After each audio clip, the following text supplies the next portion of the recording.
할렐루야. 오늘 이 자리에 모인 우리 모든 성도님들과 또 가정에서 온라인으로 예배하는 우리 모든 성도님들에게 하나님의 크신 은혜가 함께하기를 주님의 이름으로 축복합니다. 우리의 신앙생활은 주님을 만나는 그날까지입니다. 이번 한 주 잘하는 것도 중요하겠지만 그와 같은 모습으로 주님 앞에 서는 그날까지 평생을 잘하는 게 참 중요합니다. 그래서 우리가 가진 시간으로 한 주, 한 달, 1년도 중요하지만 평생이라는 그 시간을 중요하게 여기는 게 바로 신앙생활입니다.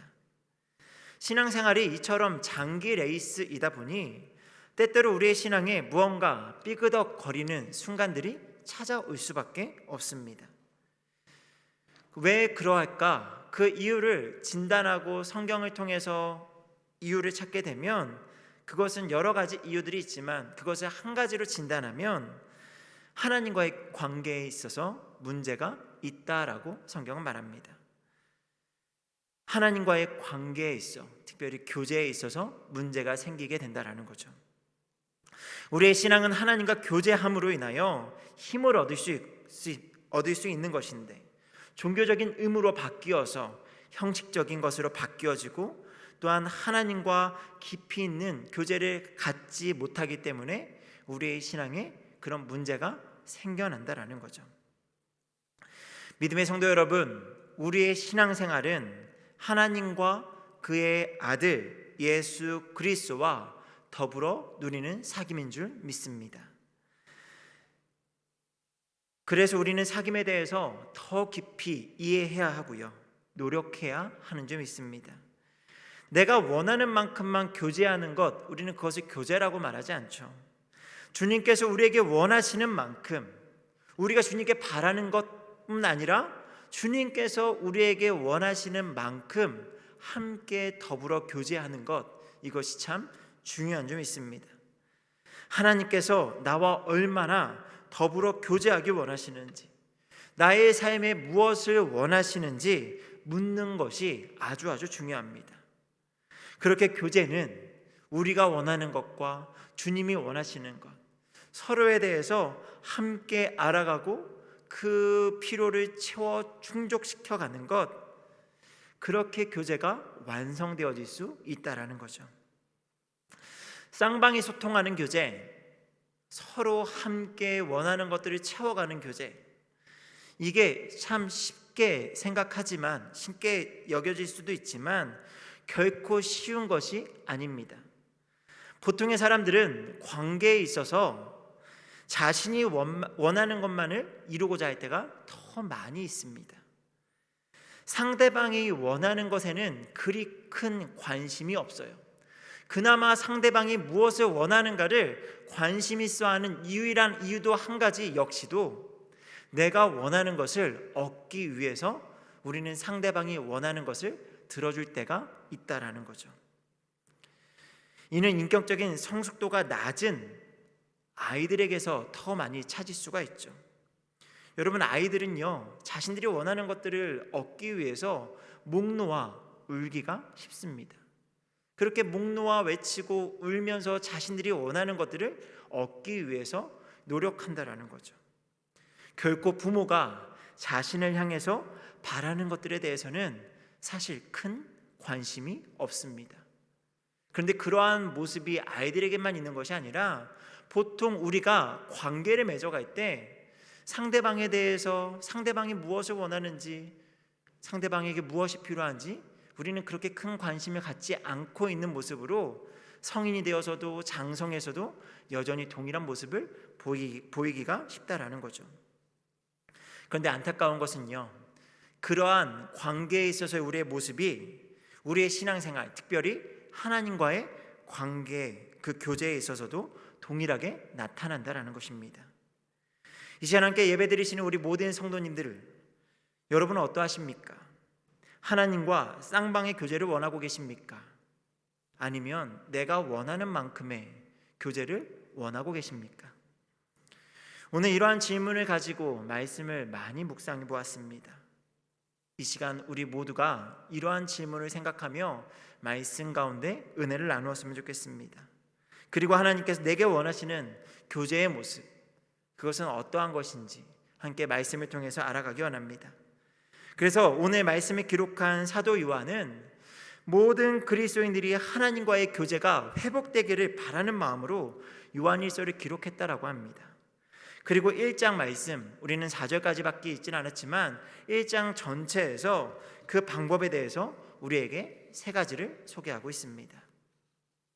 그 방법들을 하나씩 알아갈 텐데요. 첫 번째, 사도 요한이 우리에게 이야기하는 첫 번째 방법은 이것입니다. 하나님을 바르게 알라라는 거죠. 하나님을 어떻게 알라고요? 바르게 아는 것이 중요하다라고 말합니다. 여러분, 교제에 있어서 가장 기본이 되는 게 뭐죠?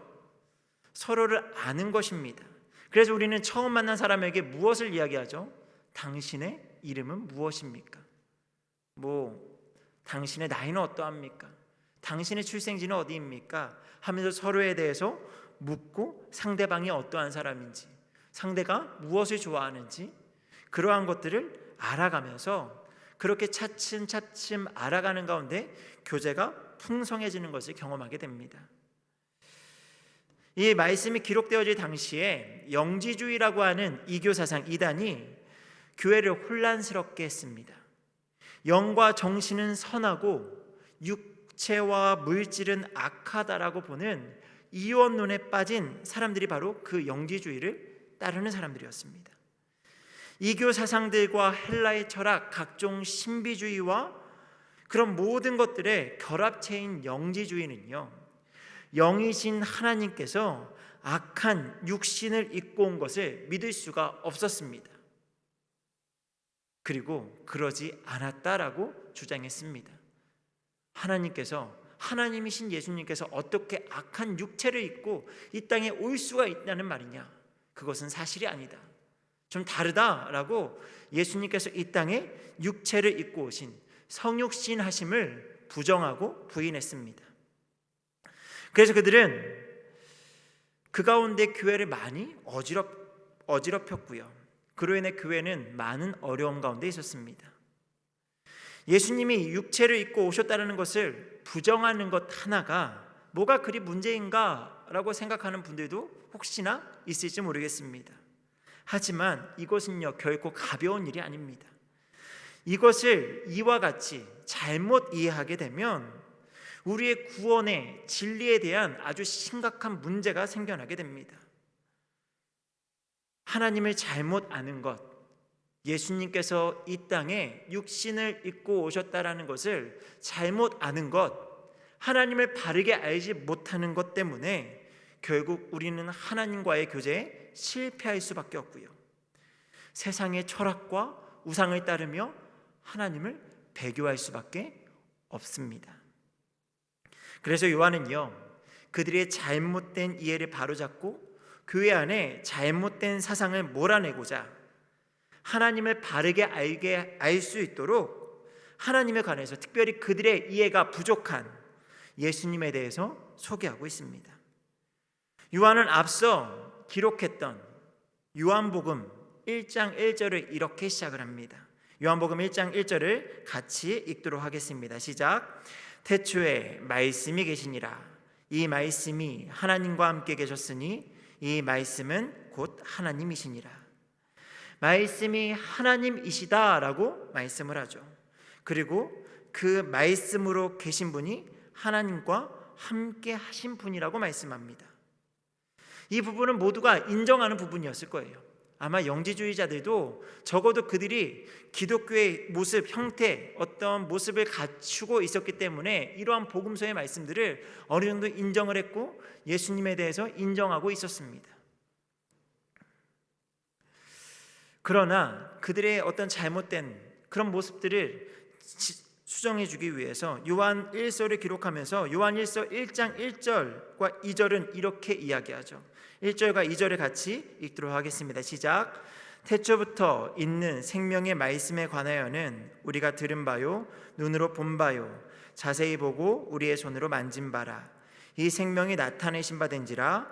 이 영원한 생명을 우리가 보았고 증언하여 너희에게 전하노니 이는 아버지와 함께 계시다가 우리에게 나타나신 바 된 이시니라.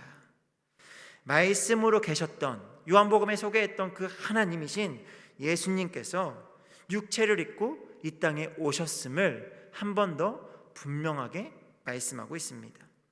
그분이 누구입니까? 예수님이라는 거죠. 요한은 예수님의 사랑하시는 제자로서 그분의 음성을 들었던 사람입니다. 그를 보았던 사람이었고 그분을 만지기도 했고 그와 동거동락하며 그분과 함께했던 수많은 경험을 가지고 있었던 사람입니다. 그래서 지난날의 경험들을 이야기하며 생생하게 예수님께서 이 땅에 육체를 입고 오셨다라는 것을 지금 말씀하고 있는 거예요. 그리고 예수님께서 왜 이 땅에 육체를 입고 오셨어야 했는지를 요한일서 2장 2절에서 이야기합니다. 우리 말씀을 같이 읽겠습니다. 시작. 그는 우리 죄를 위한 화목제물이니 우리만 위할 뿐 아니요 온 세상의 죄를 위하심이라. 모든 인간은 죄로 인해 죽게 되었습니다. 이것이 성경이 이야기하는 창세기에서 이미 처음에 사람에게 주어진 결과죠. 우리가 구원함을 받기 위해서는 죄값을 지불해야만 했죠. 그래서 구약에서는 짐승의 피로 우리의 죄를 대속하는 방법, 제사의 방법을 취했습니다. 하지만 이것은 일시적인 사함일 뿐 온전한 속죄는 아니었습니다. 그래서 하나님께서는 이 죄의 문제를 해결하고자 유일한 방법, 이 죄를 완전히 이기게 하시고자 유일한 계획을 선언하시는데, 그 계획을 가지고 계셨는데, 그것이 죄 없는 인간의 죽음을 통해서 모든 인류의 죄값을 치르는 것이었습니다. 그리고 이를 위해 하나뿐인 아들이신 예수님께서 이 땅에 육체를 입고 오셨고 그분께서 십자가에 달려 죽으심으로 우리의 모든 죄가 사함을 받게 하시는 것이었습니다. 다시 말해 스스로 대속 제물이 되기 위해서 육체로 오셨다라는 거죠. 예수님께서 육체로 오신 것이 부정되어지면 예수님의 대속의 희생의 제사, 이 모든 것들이 물거품이 되고요, 인류를 향한 하나님의 계획이 어그러지는 것입니다.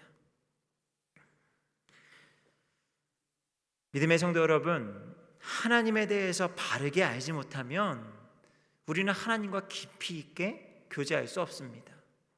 구원의 문제뿐 아니라 우리 자신에 대해서도 잘 바르게 알지 못하고요, 하나님에 대해 오해하는 것으로 인하여서 잘못된 이교 사상 이단에 빠져 하나님과 멀어질 수밖에 없다라는 거예요. 그래서 우리가 세상의 수많은 것들을 알아가고자 하는 그런 지식보다 사실 하나님을 알고자 하는 그 지식에 있어서만큼은 결코 잘못 알아서도 안 되고요, 바르게 아는 것이 너무나 중요합니다. 그래서 우리가 말씀을 묵상하고 말씀을 깊이 있게 연구하지만 스스로의 연구보다는 교회에서 목사님의 선포하시는 말씀을 통해서 하나님을 깊이 아는 것, 교회 안에서 오랜 전통 가운데 세워져 온 신학의 틀 안에 하나님의 말씀을 바르게 전달받아서 그 가운데 하나님을 바르게 아는 것이 중요합니다. 그래서 여러분, 하나님을 알기 위해서 힘쓰시기 바랍니다. 다만 그냥 아는 것이 아니고요, 하나님을 바르게 알기 원합니다. 그 하나님을 바르게 아는 것으로 하나님과 충만한 교제, 하나님과 풍성한 교제를 누릴 수 있는 저와 여러분이 되기를 주님의 이름으로 축복합니다. 요한이 우리에게 소개하는 하나님과의 교제의 방법 두 번째는 이것입니다. 회개함으로 자신을 깨끗하게 하라라는 것입니다. 요한은 5절에서 하나님을 이렇게 소개하죠. 하나님은 빛이시며 그에게는 어둠이 조금도 없으시다. 어둠이 조금도 없으신 하나님과 동행하는 교제에 있어서 우리가 어둠에 행한다는 것은 결코 있을 수 없는 일이다, 요한은 이야기하죠. 그래서 7절에 그가 빛 가운데 계신 것 같이 우리도 빛 가운데 행하면 우리가 서로 사귐이 있다라고 우리의 교제 가운데 빛 가운데 있을 것과 어둠에서 벗어날 것을 당부하고 있습니다. 여러분, 이것은 너무나 잘 알죠. 빛과 어둠이 공존할 수 없고 빛이 있는 곳에는 결코 어둠이 있을 수 없다는 걸 너무나 잘 알고 있습니다. 하지만 우리의 삶에 들여다보면 어떻습니까? 항상 빛 가운데 행하며 진리의 가운데 묵상에 되어지는 그런 삶이 우리 삶에 그대로 나옵니까? 아니요. 그 어느 누구라도 어둠의 모습이 있고요, 연약함의 모습이 항상 있기 마련입니다. 그래서 요한은 우리에게 죄로부터 돌아설 것을, 날마다 그 죄로부터 돌아설 것을 요구하고 있습니다. 바로 회개하라라는 거죠. 9절의 말씀을 같이 읽도록 하겠습니다. 9절입니다. 시작. 만일 우리가 우리 죄를 자백하면 우리를 모든 불의에서 깨끗하게 하실 것이요, 이미 예수님의 피가 우리의 모든 죄를 깨끗하게 했으니 우리 스스로 죄를 고백하고 돌이키기만 하면 우리의 모든 죄를 사하시고 깨끗하게 하시겠다라는 선언의 말씀입니다. 여러분은 죄인임을 알고 계십니까? 여러분은 죄인입니까? 여러분이 죄인이라는 것을 어떻게 알게 되셨습니까? 기본적으로 우리 모든 사람이 죄인이라는 것을 말씀을 통해서 깨닫게 되었습니다. 그래서 우리는 죄인이다라는 것을 시인할 수밖에 없죠. 그렇게 죄사함의 은혜를 받고 구원함의 은혜를 받았음에도 불구하고 참 신기한 것은요, 하나님을 알면 알수록 내가 더 큰 죄인이라는 것을 알게 된다라는 것입니다. 이게 무슨 말인가 하면요, 성경에서 죄를 이야기할 때에 하나님의 말씀에 순종하지 않는 것을 죄라고 이야기하죠. 하나님의 말씀을 통해 하나님을 알면 알수록, 하나님을 이해하면 이해할수록 내 삶에 덕지덕지 붙어있는 죄의 모습들을 발견하게 되고 그 모습들로부터 돌이키는 회개의 기도가 나타나게 된다는 것입니다. 이것을 이렇게 이해할 수 있습니다. 갑작스러운 사고가 나서요, 앞이 하나도 보이지 않는 동굴의 깜깜한 공간에 갇히게 되었다라고 생각을 해보세요. 그렇게 몇 날 며칠을 갇히게 되었습니다. 그러다 운이 좋게 촛불 하나를 발견한 거예요. 빛이 아주 크진 않지만 작은 촛불 하나를 발견하게 되어서 어느 정도 서로의 윤곽을 발견할 수 있게 되어 볼 수 있었고요, 얼굴에 지금 뭐가 묻어 있는지 정도는 알 수 있게 되어서 조금 털어내었습니다. 그래서 깨끗한 줄 알고 지금 괜찮은 줄 알고 그렇게 며칠을 또 지내다가 정말 운이 좋게도 운이 구조대에 발견되어서 밝은 빛이 비치는 바깥 세상으로 나올 수가 있었습니다. 소리를 지르며 기뻐하다가도 이내 정신을 차리고 자신의 모습, 서로의 모습을 돌아보니 옷은 흙투성이고요, 얼마나 꼬질꼬질한지 씻지 않을 수 없는 상태를 발견하게 되었다라는 거죠. 그냥 적당한 빛이 있을 때에는 그냥 얼굴에 있는 거, 그래 나는 깨끗한 줄 알았던 사람이요, 밝은 빛에 나와 보니까 내가 얼마나 꼬장꼬장한지, 내 안에 얼마나 더러운 것들이 묻어 있었는지가 밝히 보이게 된다는 거죠. 이런 모습과 같이 정상적으로 신앙생활을 잘 하고 있다면 우리는 빛 가운데로 나아가게 되죠. 말씀이신 하나님을 말씀을 통해 알아가게 됩니다. 그러면 자연스럽게 우리는 스스로 죄악된 모습들을 발견하게 되고요, 죄를 고백할 수밖에 없다라는 거죠. 그러니 회개는요, 믿음이 없는 사람들이 하는 게 아니에요. 교회 나온 지 얼마 안 된 사람이 하는 게 아니라 믿음이 성숙되어져 하나님을 알면 알수록, 하나님이 더 깊이 알아가는 사람일수록 더 자신을 돌아보게 되고 밉보시고 의로우신 주님 앞에 죄사함의 은혜를 구하는 모습일 수밖에 없다라는 겁니다. 내가 얼마나 심각한 죄인인지를 깨닫고 날마다 겸손하게 무릎 꿇고 수많은 사람들 앞에 자신을 드러내는 것이 아니라 나는 죄인입니다, 그렇게 스스로를 낮추는 사람이 된다라는 거죠. 믿음의 성도 여러분, 오늘 이 시간 자신을 깨끗하게 하는 그런 모습으로 하나님과 깊이 있는 교제가 있기를 원합니다. 빛 가운데 나아가 하나님 앞에 우리의 모습을 바라볼 때에 우리 안에 있는 죄악된 모습들을 철저하게 회개함으로 하나님과 풍성한 교제를 누릴 수 있는 우리 모두가 되기를 주님의 이름으로 축복합니다. 마지막 세 번째로요, 사도 요한이 우리에게 제시하는 하나님과의 교제 풍성함의 그 방법은 이것입니다.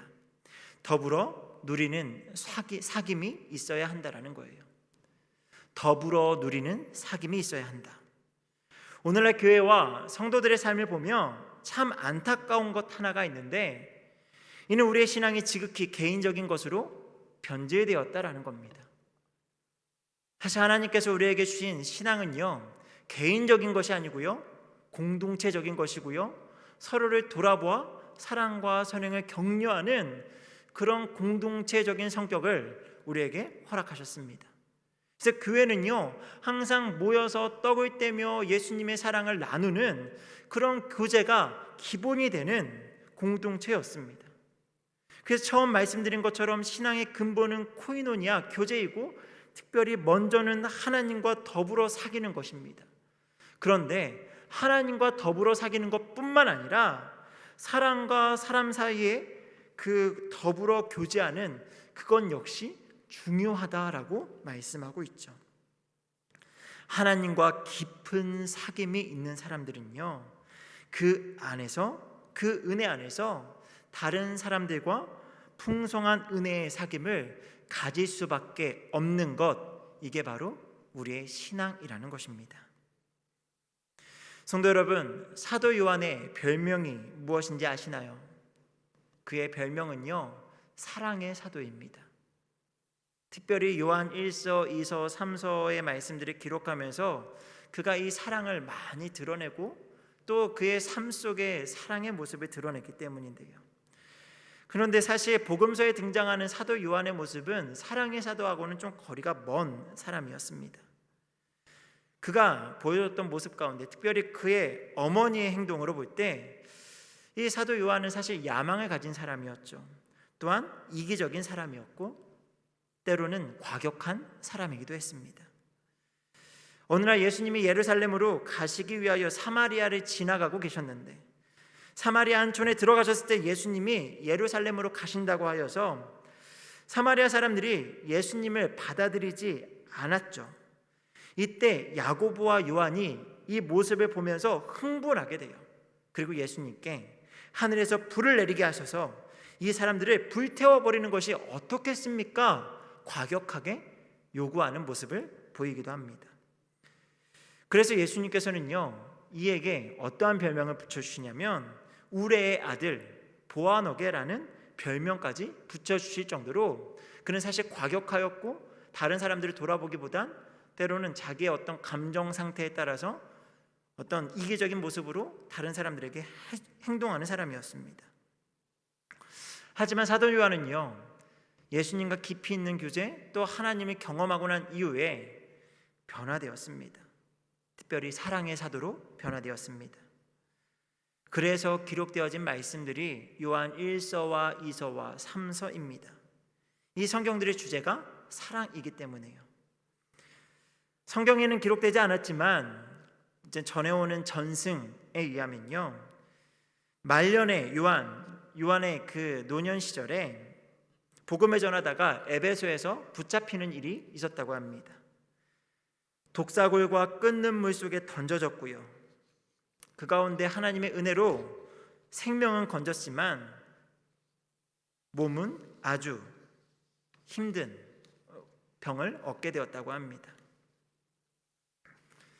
그럼에도 불구하고 이 사도 요한이 그렇게 자신이 그 병들어서 고통 가운데 있는 가운데에도 자신을 따르는 다른 제자들 또 다른 믿는 자들에게 뭐라고 이야기했냐면 서로 사랑해라. 아무리 자기가 힘들고 어렵고 자신을 핍박하는 사람들이 있을지라도 서로 사랑해라, 저들을 사랑해라 라고 하면서 사랑을 강조하는 설교를 했다고 해요. 여러분, 이렇게 사도 요한이 변화된 이유가 무엇입니까? 그건 전적으로 사도 요한을 향한 예수님의 뜨거운 사랑을 그가 알았기 때문입니다. 사랑을 체험한 사람이었기 때문에 그 사랑을 전할 수 있었다라는 거죠. 여러분, 우리는 사랑을 받은 사람입니다. 사도 요한과 같이 사랑을 받은 사람으로서 그 사랑을 더불어 누릴 줄 아는 사람이어야 하고, 비로소 그제서야 하나님과 더 풍성한 교제를 누릴 수 있다라고 이야기하죠. 여러분, 우리의 사명은 대단한 업적을 이루는 것, 그것이 우리의 사명이 아닙니다. 3절에서 요한이 이렇게 이야기하죠. 우리가 보고 들은 바를 너희에게도 전함은 라고 이야기합니다. 우리의 사명은 오직 예수 그리스도를 전하는 것이지요. 다른 이들이 하나님과 더불어 사귈 수 있도록 징검다리 역할을 해주는 전하는 자여야 합니다. 또한 이 전한다라는 것은요, 우리가 관계하는 모든 이들과의 교제 속에서 하나님과 예수님께서 허락하신 은혜의 일들을 풍성하게 나누는 것을 포함합니다. 그래서 우리의 사귐은 아버지와 그의 아들 예수 그리스도와 더불어 누림이라 라고 말씀하고 있죠. 사람들과의 교제 속에서 살아계신 하나님과 더불어 교제할 수 있다라는 것을 이야기하는 것입니다. 그래서 사람과의 교제 속에서 2절과 3절에서처럼 예수 그리스도를 증언하고 전하는 자세를 반드시 가져야만 합니다. 믿지 않는 사람들과의 교제 속에서는 물론이요, 사랑하는 가족 사이라도, 함께 신앙생활하는 성도 사이에서라도 우리는 항상 예수 그리스도를 나누고 전하며 그 사랑을 함께 교제 안에서 이야기할 수 있어야 한다라는 거예요. 그래서 우리가 항상 함께 모여서 나눌 이야기의 재료는요, 세상에서 우리가 무엇을 더 많이 누리고 살아가고, 우리가 어디에 더 관심을 가지고 있고, 어떤 것이 우리를 즐겁게 하는 것이 아니라 오직 예수님께서 내게 허락하신 은혜의 일들, 내게 베푸신 사랑의 그 크신 이야기들을 서로 이야기 나누며 그 사랑을 더 사모함으로 그 안에서 서로가 서로 안에 계시는, 서로 안에 역사하신 그 하나님의 일하심을 사모하는 가운데 그렇게 하나님과 더 교제하며 나아가는 그런 모임이 되어야 하는 줄 믿습니다. 이처럼 우리가 사람과 사람 사이에서도 하나님의 은혜를 더불어 누릴 때 우리 안에 어떤 풍성함의 은혜가 또한 임할까요? 그 풍성함이요, 우리 안에 기쁨으로 나타날 것이다 라고 말씀합니다. 4절의 말씀이 이렇게 하죠. 우리가 이것을 쓰면 우리의 기쁨이 충만하게 하려 함이라. 이와 같이 증거하고 전하고 그러한 어떤 교제 속에 예수님을 증거하는 가운데 사도 요한과 또 그 편지를 함께 쓰며 교제하는 사도 요한 주변에 있는 수많은 사람들의 그 마음의 상태가 어떠하다고요? 기쁨으로 충만하다라는 거예요. 예수님을 증거하고 전하고 예수님에 대한 이야기를 풍성하게 나눴더니 내 안에 기쁨이 충만해지고 그 충만한 기쁨을 가지고 하나님을 찬양하고 하나님과 더 깊이 있는 교제 속에 나아가는 것, 이것이 선순환이 되어서 계속적으로 하나님과 풍성한 교제를 누릴 수 있게 되는 줄 믿습니다. 말씀을 맺도록 하겠습니다. 사도 요한은요, 신앙생활을 사귐으로 이야기하고 있습니다. 그리고 그 사귐을 위해 하나님을 바르게 알 것을 이야기하고요, 또한 자신을 깨끗하게 할 것을 우리에게 말씀하고 있습니다. 그리고 모든 사람들과 받은 은혜를 더불어 누린으로 하나님과 더 친밀하게 교제하기를 원하고 있습니다. 우리는 특별히 다음 한 주간 고난 주간을 앞두고 있습니다. 1년 중 가장 깊이 예수 그리스도를 묵상하며 예수님의 사랑 안에 있는 시간 한 주를 꼽으라고 한다면 아마 주저하지 않고 우리가 이야기할 수 있는 한 주간이 아닐까요? 고난 주간이요. 물론 어떤 사람들이 고난 주간에 힘들다라고 이야기하기도 하지만 사실 저는 이 고난 주간만큼 예수님을 깊이 묵상하고 예수님과 교제할 수 있는, 특별히 우리가 정하여서 시간을 정하여서 기도하고 말씀을 묵상하고 또 그 한 주만큼은 하나님 앞에 우리의 삶을 더 경건하게 구별하고자 얼마나 많이 애를 쓰며 그 가운데 하나님께서 부어주시는 은혜가 얼마나 큰지요. 1년 내내 상관없었을지 모르는 그 고난의 십자가, 대속의 십자가를 묵상하며 하나님과 깊이 있는 교제를 하는 시간입니다. 이 시간을 통해서 예수님을 더 깊이 바르게 아는 시간이 되기를 바랍니다. 또한 그 십자가 앞에 우리의 묵은 죄악들, 우리의 떨치기 어려운 습관적인 모든 죄의 모습들을 한 번 더 결단하며 내려놓아 주님과 친밀한 교제를 누리시기를 원합니다. 또 고난주간이지만 너무 금욕적인 모습으로 나아가기보단 믿는 자들끼리 서로 안부를 묻는 전화를 통해서 또 저녁 시간에 기도하는 이 성전에 모여서 잠시 담소를 나눌 때에도 예수 그리스도께서 나를 향해 구원에 베푸신 그 사랑의 놀라우신 이야기들을 서로 나누며 그 안에서 풍성한 교제가 있기를 원합니다. 그래서 특별히 다음 한 주간 우리가 정말 더 사모하는 마음으로 이 고난주간 특별 기도회를 좀 기다리셨으면 좋겠고요. 그 안에서 주님과 더 깊이 있게 교제할 수 있는 우리 모두가 되기를 바랍니다. 오늘 이 시간 더불어 누리는 사귐으로 기쁨이 충만한 삶을 사는 우리 부평동북교회 모든 성도님들이 되시기를 주님의 이름으로 축복합니다. 함께 기도하겠습니다.